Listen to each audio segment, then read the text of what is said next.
Hello दोस्तों, my self Shyam. और आज हम लोग बात करने वाले हैं आपके मशरूम कल्टीवेशन के बारे में।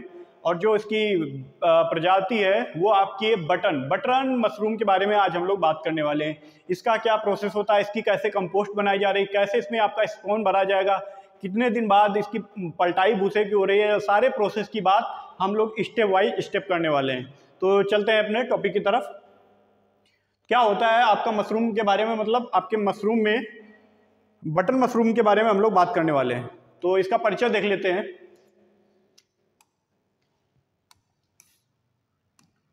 परिचय में यह है कि हमारे देश में श्वेत खुम्ब का मतलब होता है आपका बटन मशरूम के बारे में हम लोग बात कर रहे हैं।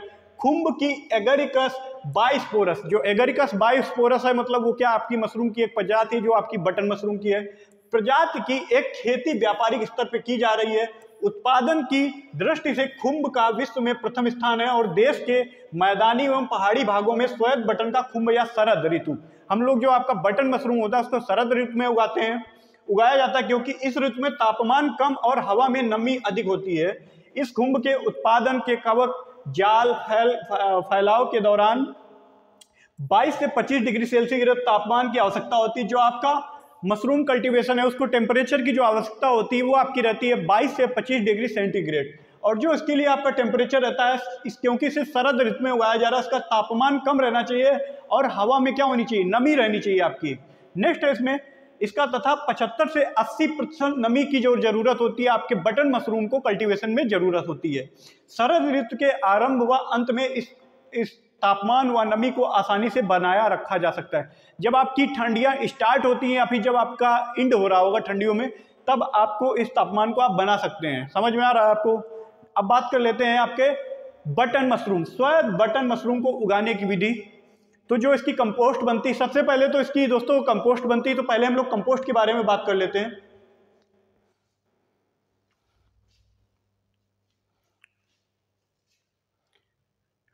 श्वेत बटन मशरूम को कृत्रिम ढंग से तैयार की गई खाद, जो आपकी खाद तैयार की जाती है वो आपके सड़े हुए भूसे से, मैं आपको स्टेप वाइज बता दूंगा उसमें क्या क्या जिप्सम, आपका फॉर्मेल्डिहाइड, जो भी पेस्टिसाइड, चोकर वगैरह सब पड़ता है, उसके बारे में आपको स्टेप बाई स्टेप एक अच्छे तरीके से बताऊंगा।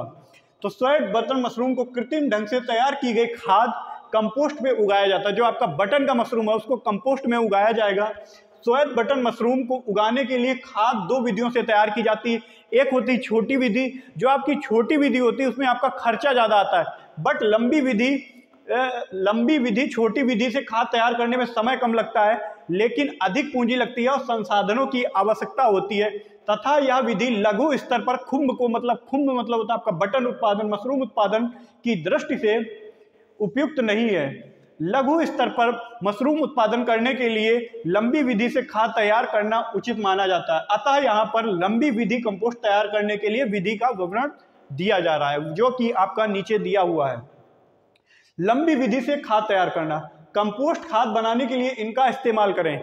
मान लेते हैं कि हम लोग गेहूं का भूसा लेंगे, कितना लेंगे, 300 किलो। 300 किलो अगर हम लोग उसमें गेहूं का भूसा ले रहे हैं, जो आपका स्ट्रॉ नहीं होता है, भूसा जो हम लोग गाय भैंसों को खिलाते हैं, वो आपका अगर 300 किलो भूसा ले रहे हैं, तो उसमें कैल्शियम अमोनियम फॉस्फेट का यूज, नाइट्रेट का यूज करेंगे, वो आपका कितना करेंगे, 9 किलोग्राम करेंगे। ओके, यूरिया का जो हम लोग यूज करते हैं वो आपका करते हैं 4.5 किलोग्राम। म्यूरेट ऑफ पोटास का जो हम लोग यूज करेंगे 300 केजी भूसे में, वो आपका हम लोग करेंगे 3 किलोग्राम। सुपर फॉस्फेट खाद का यूज करें हम लोग 3 किलोग्राम। चोकर, गेहूं का जो चोकर भूसा होता है, चोकर नहीं होता है, जो गेहूं का बनाया जाता है, वो आपका हम लोग यूज करेंगे 15 किलोग्राम। और जिप्सम का जो हम लोग यूज करेंगे वो आपका करेंगे 20 किलोग्राम। अगर आप लोग इंसेक्टिसाइड, अगर फंगिसाइड आपका थोड़ा भूसा खराब हो तो उसमें हम लोग फॉर्मेल्डिहाइड का भी यूज करते हैं। ओके, अब देखते हैं मिश्रण तैयार करना। भूसे और पुआल के मिश्रण को पक्के फर्श पे 1 से 2 दिन तथा या भूसे को पुआल के मिश्रण में पक्के फर्श को 1 से 2 दिन या 24 से 45 घंटे तक रुक कर पानी का छिड़काव करें। ओके, गीला किया जाता है। भूसे को गीला करते समय पैरों से दबाना और अच्छा रहता है। साथ ही गीले भूसे का ढेर बनाने के लिए 12 से 16 घंटे पहले जिप्सम को छोड़कर अन्य सामग्री जैसे उर्वरक, चोकर आदि को एक साथ मिलाकर हल्का गीला कर लेते हैं और साथ ही साथ ऊपर से गीली बोरी से ढक देते हैं। इसमें क्या कह रहा है, जिप्सम को छोड़ के आपको जितना भी मैंने आपको मटेरियल कंटेंट बताया है उसको मिला करके, गीला करके उसको बोरी से ढक देना चाहिए। ओके, अब बात कर लेते हैं फिर ढेर कैसे बनाया जाएगा। जो उसका गीले किए गए मिश्रण से, जो आपको मैंने गीला कराया था, गीले किए हुए मिश्रण के भूसे और उर्वरक आदि को मिलाकर करीब 5 फुट चौड़ा व 5 फुट ऊंचा ढेर बनाते हैं। ढेर की लंबाई सामग्री की मात्रा पर निर्भर करती है, लेकिन ऊंचाई और चौड़ाई उस पर लिखे गए माप से अधिक और कम नहीं होनी चाहिए। यह ढेर 5 दिन तक बना रहता है। बाहरी परतों पे नमी कम होने पर आवश्यकता अनुसार पानी का छिड़काव किया जा सकता है। पानी का छिड़काव इसलिए किया जाता है क्योंकि आपका जो भूसा होता है माइक्रोबियल एक्टिविटी में जल्दी से डिकम्पोज हो जाए। छिड़काव किया जाता है। 2-3 दिन में इस ढेर का तापमान करीब कितना हो जाएगा आपका, 65 से 70 डिग्री सेंटीग्रेड, जो कि एक अच्छा संकेत होता है।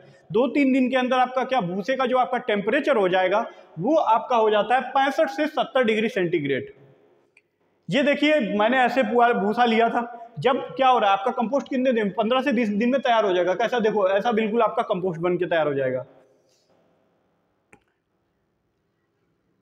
अब पलटाई की बात कर लेते हैं। इसमें क्या पलटाई भी मतलब काफी दिन पे, मतलब 5-5, 3-3 मतलब ऐसे अल्टरनेट हो रहे हैं, तो उनके बारे में प्रथम पलटाई जो आपकी कंपोस्ट की पलटाई की जाएगी उसके बारे में बात कर लेते हैं।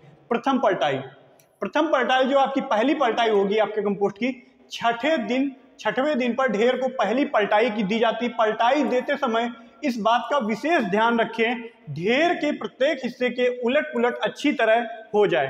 ढेर बनते समय यदि खाद में नमी कम हो जाए तो आवश्यकता अनुसार पानी का छिड़काव कर लेते हैं। नए ढेर का आकार नाम पहले ढेर की भांति ही बना लेते हैं और आगे की पलटाइयां भी पहली पलटाई की भांति की जाती है। द्वितीय पलटाई 10वें दिन की जाएगी। आपकी जो कंपोस्ट की द्वितीय पलटाई होगी वो आपकी 10वें दिन की जाती है, 10वें दिन। और तृतीय पलटाई या फिर जो आपकी तीसरी पलटाई है वो आपकी 13वें दिन की जाती है। और इस पलटाई में आपको जिप्सम भी मिलाकर करवाएं।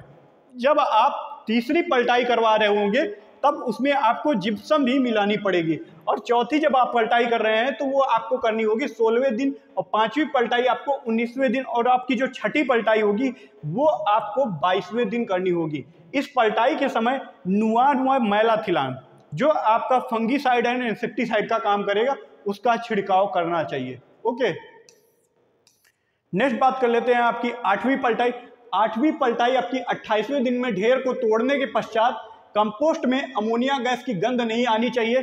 पलटाई में कंपोस्ट में अमोनिया और नमी का परीक्षण किया जाता है। नमी का स्तर जानने के लिए खाद को मुट्ठी में दबाते हैं। यदि दबाने पर हथेली और उंगलियां गीली हो जाएं लेकिन खाद से पानी निचोड़कर ना बहे, इस अवस्था में खाद को नमी का स्तर उचित होता है।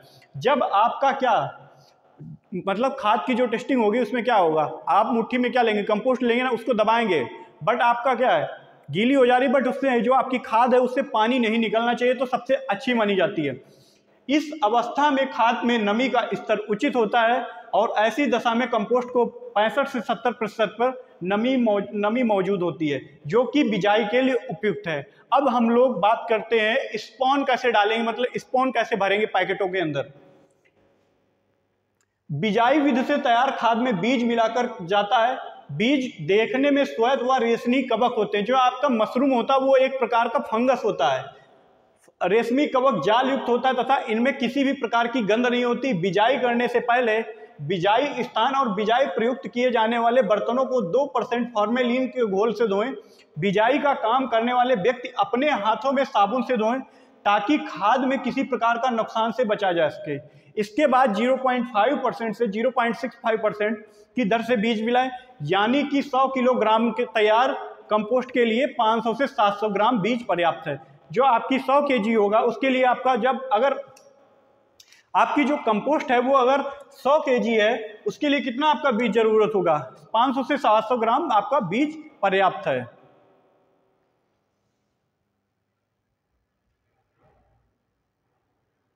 नेक्स्ट, बीजिंग खाद को पॉलीथीन के थैलों में भरना। अब बिजाई करने के साथ साथ 10 से 12 किलोग्राम बीजित खाद को पॉलीथीन के थैलों में भरते जाएं और थैलों का मुंह कागज की थैलियों के समान पॉलीथीन से मोड़कर बंद करते और यहाँ पर ध्यान यह रखें कि थैलों में 1 फुट से ज़्यादा ना हो। फिर इन थैलों को कमरे में ना बांस के टाड़ पे एक दूसरे से सटाकर रख दें। खाद की बिजाई करने से पहले टाड़ों को करीब 6 इंच मोटाई में ऐसे ही फैला कर रखें और उसके नीचे पॉलीथीन की शीट बिछा दें। खाद को फैलाने के बाद ऊपर से अखबारों से ढक दें और अखबारों पर दिन में 1 से 2 बार पानी का छिड़काव किया जाता है। कमरे में 22 से 25 डिग्री सेल्सियस तापमान व 75 से 85 डिग्री सेल्सियस आप नमी बनाए रखें। तापमान को बिजली चलित उपकरणों जैसे हीटर, कूलर आदि का प्रयोग करके नियंत्रित किया जा सकता है। नमी कम होने पर कमरे की दीवारों पर पानी का छिड़काव करें। वह फर्श व पानी भर के नमी बढ़ाया जा सकता है। अब हम लोग बात करेंगे केसिंग मिश्रण को तैयार करना व केसिंग को चढ़ाना। बीजिंग के लगभग जब आप स्पॉन कर देते हैं, मतलब आप फंगस उसमें फैला देते हैं, उसके 12 से 15 दिन बाद कवक जाल पूरा आपका खाद में फैल जाएगा, पूरा व्हाइट हो जाता है, फैल जाता है और खाद का रंग गहरे भूरे से बदलकर फफूंद जैसा सफेद हो जाता है। इस अवस्था में खाद को केसिंग मिश्रण की परत से ढकना आ जाता है। एक केसिंग मिश्रण की आपकी परत होती है, तभी खुम्ब निकलना आपका आरंभ होता है। केसिंग मिश्रण एक प्रकार का मिट्टी है जो कि 2 साल पुरानी गोबर की खाद व दोमट मिट्टी का बराबर हिस्सों में किया जाता है। जो आप एक केसिंग जो आपका प्रोसेस हो रहा है, इसमें क्या लेना है आपको, गोबर की खाद 2 साल पुरानी और दोमट मिट्टी को आधा हिस्से में मिला के उस पर आपको पतली परत आपको खाद के ऊपर मिलानी को मिलाकर तैयार किया जाता है। लेकिन इस केसिंग के मिश्रण पर खाद पर चढ़ाने से पहले इसे रोगाणुओं आदि से मुक्त होना होता है। केसिंग मिश्रण को रोगाणु मुक्त करने के लिए 2% फॉर्मेलिन के घोल से उपचारित करें। फॉर्मेलिन नामक रसायन 2% घोल तैयार करने के लिए 1 लीटर फॉर्मेलिन 40% सक्रिय तत्व को 20 लीटर पानी में घोला जाता है। नेक्स्ट है, इस घोल से केसिंग मिश्रण को गीला किया जाता है। घोल की मात्रा केसिंग मिश्रण पर निर्भर करती है। तत्पश्चात इस मिश्रण को पॉलीथीन के चारों तरफ ढक देते हैं और इस पॉलीथीन को केसिंग प्रक्रिया शुरू करने के लिए 24 घंटे पूर्व हटा देते हैं। जब क्या आपको केसिंग प्रोसेस करना होगा तो उस पॉलीथीन को 24 घंटे पहले हटा देते हैं। ओके, पॉलीथीन उतारने के बाद केसिंग मिश्रण को साफ वेलचा जो आपका फावड़ा होता है उससे उलट पुलट देते हैं और केसिंग करने का कार्य केसिंग की प्रक्रिया शुरू करने के लगभग 15 दिन पहले समाप्त कर देना चाहिए, यानी कि बिजाई के बाद कार्य शुरू कर देना चाहिए। केसिंग से पहले कागज हटा देते हैं एवं केसिंग मिश्रण को 3 से 4 सेंटीमीटर मोटी परत चढ़ा दी जाती है। इस दौरान कमरे में 22 से 25 डिग्री सेल्सियस तापमान और 75 से 85% नमी आपकी होनी चाहिए। रख रखाव कैसे रखा जाएगा आपका, जो आपके पैकेट वगैरह होंगे। केसिंग प्रक्रिया पूर्ण करने के पश्चात अधिक देखभाल करनी पड़ती है। प्रतिदिन थैलियों में नमी की जायजा लेना चाहिए तथा आवश्यकता अनुसार पानी का छिड़काव करना चाहिए। केसिंग करने से पहले लगभग 1 सप्ताह बाद कवक का जाल केसिंग की परत में फैल जाएगा तथा कमरे का तापमान 22 से 25 डिग्री सेल्सियस से घट के 14 से 18 डिग्री सेल्सियस पे आना चाहिए तथा इस तापमान पर छोटी छोटी खुम्ब कलिकाएं आपके मशरूम निकलना शुरू हो जाएंगे होते हैं तो शीघ्र ही परिपक्व खुम्ब में बदल जाते हैं और इस चरण में नमी की अधिक आवश्यकता होती है। अतः पहले से कुछ अधिक 80 से 90% नमी बनाए रखने चाहिए। तापमान व नमी में अतिरिक्त खुम्ब उत्पादन के लिए हवा का आदान प्रदान उत्तम होना चाहिए। इसके लिए आवश्यक कि उत्पादन कक्ष में रोशनदान, खिड़की व दरवाजे द्वारा आसानी से हवा अंदर बाहर जा सके।